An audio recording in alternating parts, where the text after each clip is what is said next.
Hello, thank you so much for staying here on the Joy News channel. We had to break in regular programming to take you to the press center. Imani Africa is worried Ghana may not be exacting the maximum interest from its oil discoveries. The think tank, for instance, cites Norwegian company Aker Energy's deal with Ghana and says there is a need for a new petroleum agreement. Let's take you to the venue where the think tank's vice president, Kofi Bentil, is speaking now. Must approve what they want without conditions and terms which may impose some negative effect on the project economy for petroleum development or negatively affect the execution of the petroleum operations or activities related to the petroleum resources as described in this integrated POD. In other words, they are telling us that this is what we want and we will not allow you to make any changes to it. And this is written. They also state in the POD that subsequent development of petroleum resources within the development and production area shall be subject to the same fiscal terms as for the DWTCTP petroleum field development. These are the fiscal terms under HES, under the old law. Now, there's a lot in here. They are talking about subsequent developments. We have not cited permits given to them for any such subsequent developments, but they themselves suggest what those developments are going to be. And they are stating as a condition that you will not change the terms. I don't know where their confidence is from. Then I mentioned that the term of the DWTCTP petroleum agreement, they have unilaterally extended to 2049. Not that Aker in the POD, which I have read, is not asking us, they are telling us. And they have made it a condition. All these have been done when they have not even bothered to renegotiate their position regarding the new fines in the context of our law, under which all this is done. Another curious trend. Under Section 27 and 28 of the Petroleum Exploration and Production Act, and under the specific PA Aker is working, the minister has discretionary powers when approving a POD. The power is ours. He may ask for revisions. He should be the one giving you conditions. He may impose appropriate conditions for approval. He should be the one telling you things. In Article 813 of the PA, the minister is also allowed to take any of the following actions when a POD is submitted. He can approve it with conditions, or he can reject it with proposed revisions and reasons for the rejection. The point here is that there is room for negotiation if even you want something. The idea is that you submit the POD, and if the minister does things or imposes conditions which he can do under law, and you are not too happy with them, there is room here for you to sit and have a discussion for mutual interest. You don't impose conditions. Then there is something else which is worrying. Aker writes that they seek to continue exploration activities in the contract area, although exploration period has expired since 2013. They intend to do that. They are not asking for permission. They are informing us this is what they intend to do. They are stated in writing with confidence. And I'm tempted to go back into contract area, etc. The whole point is that it is worrying how things are progressing. And I repeat, we worry about the response of our government.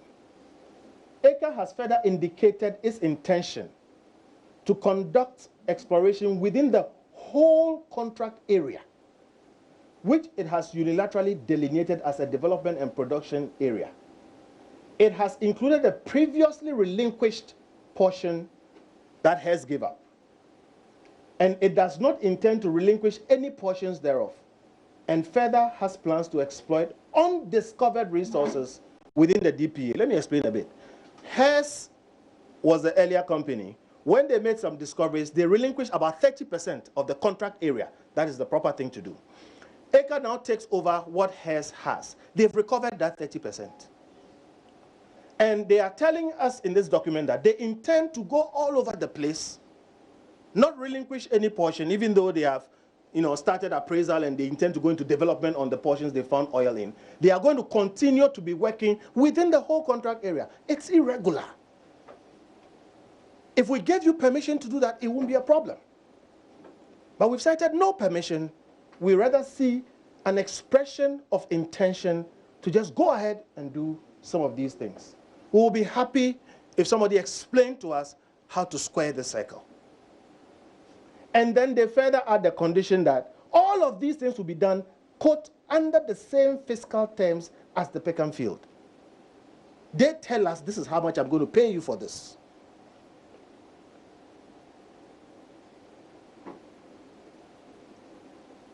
As we speak, therefore, Aker is engaged in exploration. They are engaged in appraisal in some areas. And as we speak, they have submitted a program of development for the same area. They are doing all those things at the same time. And here's a quote we took from one of the documents. The drilling of Peckham South, Peckham Southeast, and recently an application to drill the Hickory West well are exploratory activities. The DWT-CPA petroleum agreement clearly states that exploration and appraisal activities must be frozen prior to submission of a POD. For information, the POD has been submitted earlier this month. In the law, there is an obligation to relinquish part of the contract area.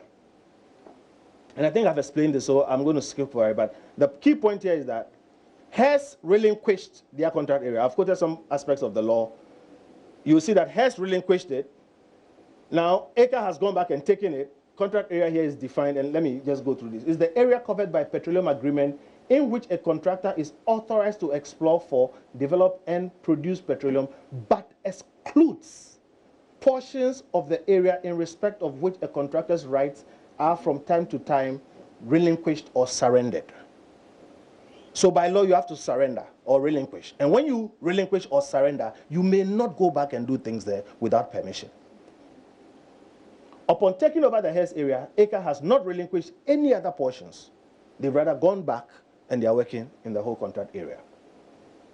Question is, why since February? I mean, there are things that go beyond February, but if you take the time from just when the new finds were discovered, we have not been able to find any challenge to Aker's positions, which it has taken and expressed openly, not from Parliament and not from any other place. Something you need to know. The POD that was submitted comes with a clause, and the clause can be found in 813 of the PA. It says that that POD must be approved in 30 days. And if you count 30 days, the deadline is tomorrow, Friday, 26th April. In fact, that's part of why we are holding this forum today. And it says in 814 that if the POD is not approved by the minister, the parties shall within 30 days meet to agree on the revisions proposed by the minister to the POD. It means we can choose to say, we don't like what you've written. Then we can go and sit down and agree. However,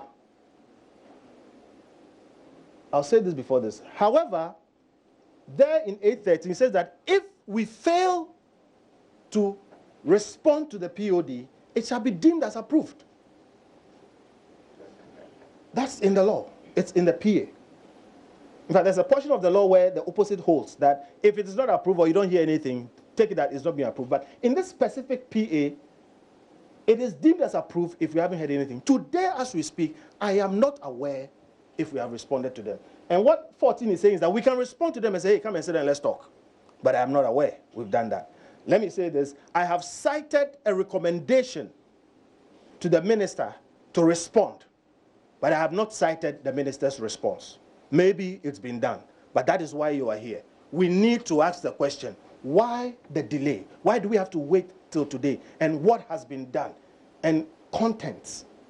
What are we asking Aker to do or telling them? Aker really is not to blame. people will do what you allow them to do. So if they find that there is room for all these things to happen, I don't see why they will not do so. We have a responsibility to protect what is ours. And the minister's discretion in law enables him to balance the interests of the state and the contractor when deciding anything. What it means is that there's so much room to talk. So I keep asking, why haven't we gone on to do anything about this? Then there's something else we found, and we want to ask some questions. One of the partners of Aker is Fuel Trade Limited. Fuel Trade Limited is a Ghanaian company, and by our law, you need to have a Ghanaian partner. It is a good thing. We are happy to have Ghanaians partake in our oil industry. So we are happy with Fuel Trade. However, Fuel Trade is allegedly owned by Dr. K.K. Sapon and his family, or his family. Our problem is Dr. K.K. Sapon is the CEO of GMPC. GMPC is the lead national expert entity. You don't have any expertise anywhere more than GMPC with oil. And they handle some of these negotiations, etc., and deals together with other state institutions like the Ministry and Petroleum Commission, etc. If it is true that there are connections between Dr. K.K. Sapon and Fuel Trade, which is a partner in Aker, then maybe GMPC or Fuel Trade is negotiating with itself. It doesn't look right. We put it out here publicly because we want clarification. And I've said, we are not against Ghanaian participation in our oil industry. But protecting the public purse includes avoiding such conflicts. It's a zero-sum game. What Ghana has, Aker doesn't have. So if it is true that the company is negotiating with itself or there are powers on both sides, I think it is a matter of concern, and we need some answers concerning that one. Generally speaking, this level of performance on this Aker issue is totally unacceptable. Maybe they are doing things we haven't seen, but we have checked. Indeed, about a week or so ago, Imani issued a release. We sent copies everywhere, and we asked questions. I can confirm that we have had discussions with all kinds of persons. Some people giving us information, some people, and some of the discussions have been with officialdom. People from the ministry who have tried to explain. We've not found satisfactory answers. We worry about the deadlines like tomorrow's deadline.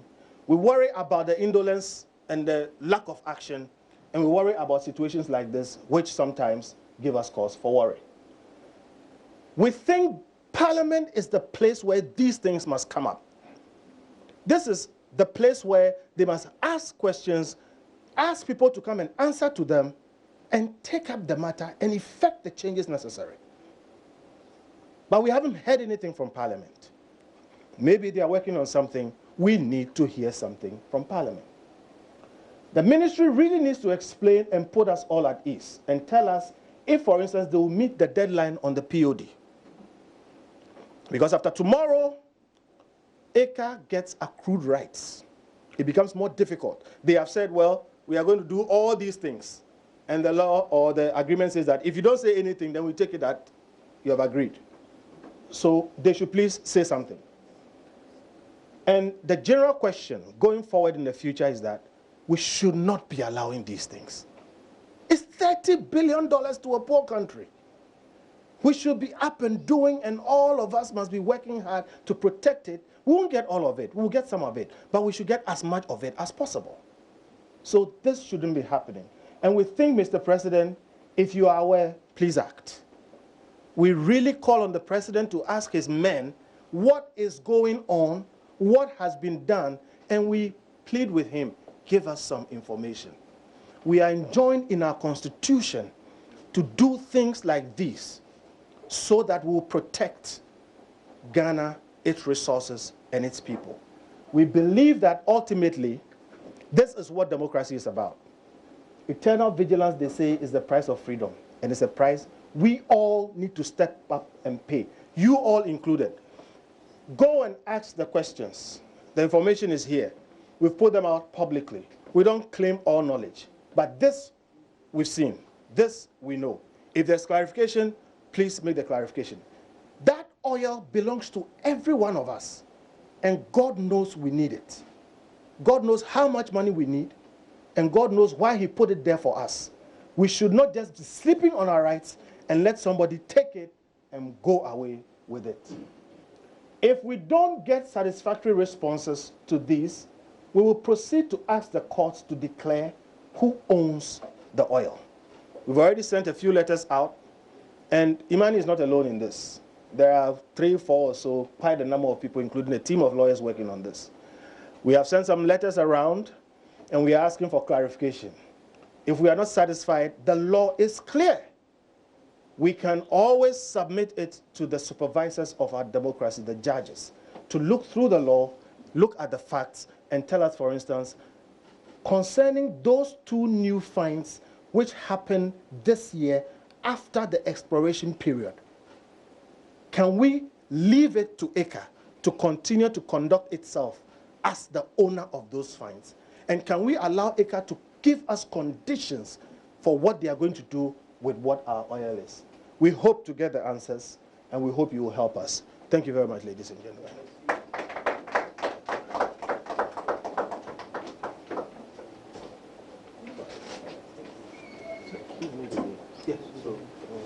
Right. So, Mr. Bentel has succinctly put out what, in our opinion and in our view, refer to the facts of this particular case that we have at hand.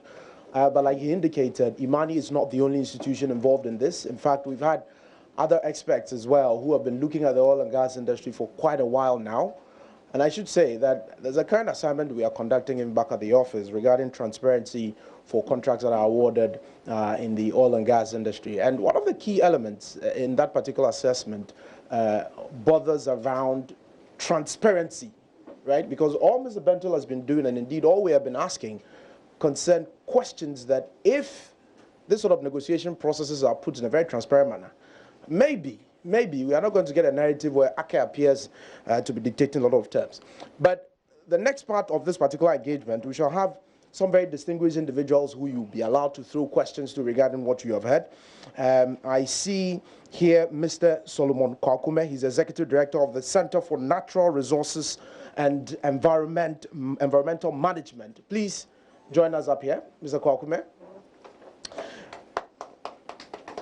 Also, we shall have my own president, Mr. Franklin Kujo, is in the building. We would like him to join us up here as well. Mr. Franklin Kujo, please put your hands together for him. And then we have Mr. Bentel up here already, but I know we have a very distinguished individual. I wasn't told to bring him up, but I think in the interest of the conversation we have today, Mr. Kwame Janto, I know you are shaking your head, but we can't have a conversation like this without getting your very rich insights. And so if you can join us, you're a statesman, we know that. And matters of accountability, transparency, and the management of natural resources is equally of great concern to you. Then another eminent person who has equally served this country in so many capacities, Professor Akilakpa Soya. We know you are equally in the building, and I'm sure at some point we would like to hear from you, but if you can join us up here, it would be great, so that what you have heard, we can pick your thoughts on them and see if there are some questions you may have sufficient context and answers to. Prof, would you want to join us here, please? Great. Please, some appreciation for Professor Akilakpa Soya. Now, as he joins us, I should say that we are live on Joy FM 99.7 FM. And so those of you who are listening to us, if you have questions, you can put the questions across the various social media handles. We are likely going to take those questions and get these distinguished persons to help us understand some answers and provide some answers for you as far as the engagements we have is concerned. Prof, before you take your seat, I wouldn't even allow you to take your seat at all. You have heard Mr. Bento. Indeed, facts they say are sacrosanct. First of all, your own impression about the presentation and the issues that have been outlined by Mr. Bento, please. Thank you very much indeed. This is an ambush, but I think it's a justifiable ambush. I came in the middle of the presentation, but I must confess that the information presented is truly frightening to anybody who takes seriously the obligation of our government to protect our interests in our resources. My particular interest and concern, which I will present later perhaps, is to go beyond the oil sector to raise a broader question about the way we do our negotiations, the level of honesty and openness in managing our contracts, which are matters of great concern to all of us. And I'm so glad that this particular set of issues have highlighted publicly this general question of how we manage our resources, whose interests are served, and where we end up in the end. Thank you very much indeed. Thank you very much, Prof. Thank you very much, Prof, for these introductory comments, which indeed, as you indicate, will go beyond the oil and gas industry, because negotiations for most of our heavy sectors in this economy somehow appears to be conducted, much as the laws of the country indicate, in a very transparent manner. Somehow you find some of these international oil companies or multinational companies armstronging our government and indeed the people of this country. Now that I have this very distinguished panelist lined up here, I'm going to start off right from Mr. Kwakume. Your work primarily is about natural resources and the management of the environment. First of all, your initial thoughts about what has been outlined by Imani and indeed by Mr. Kofi Bento. Thank you. He has to come. Okay, so for our radio audience, so we can adequately hear you, I think the best thing would be to have you by the microphone. I can see you have lots of supporting documents. Clearly, there is a lot that Mr. Emmanuel Kwakume has for us as far as this engagement is concerned. So I will play an aid to hold these documents for you as you come forward. Or we can put them here. Okay, that's fine. Yeah, thank you, Mr. Pencil, who has been my good friend for some time now. Mr. Pencil and I were the first two Ghanaians to start debate on the oil and gas exploration. When was that? Many years ago. Many years ago. And I'm privileged to be in this forum today. To be very honest with you, since time immemorial, I have been against the way our oil industry the upstream industry is being handled. There's no progressive government on this mundane world planet would handle its black gold the way Ghana is doing it. No country today in the world is handling its oil and gas industry the way Ghana is doing it. And Mr. Pentil's presentation is quite revealing. Most of the things he said, I already knew about them. Now, the Aker field used to be called Paradise. And it has 4 times the potential of Jubilee fields, which most Ghanaians do not know. I knew about this since before the first barrel of oil was lifted from Jubilee fields. And Ghanaians must know with the presentation made by Mr. Pencil, my good friend, we are not going anywhere. We are not going anywhere. So that's my first impression, and I knew a lot about what he has said. We are not going anywhere, which has been expressed vividly. It's not only $30 billion we are losing. Excuse me. We are losing $40 billion on Jubilee Fields alone for doing the wrong thing. So, Jubilee Fields is a chicken. Aker is a turkey. We are losing. We are losing almost $100 billion on that field. We have done our calculations long ago and knew about it. They have done this in a very conservative way. But in our side, Ghana is losing over $100 billion on that field.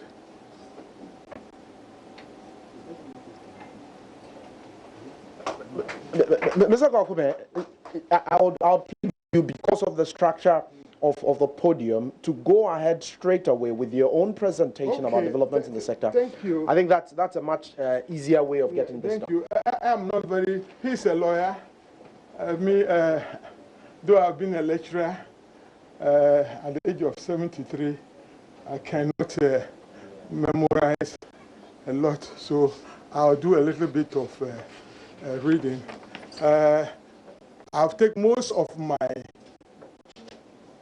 from this book.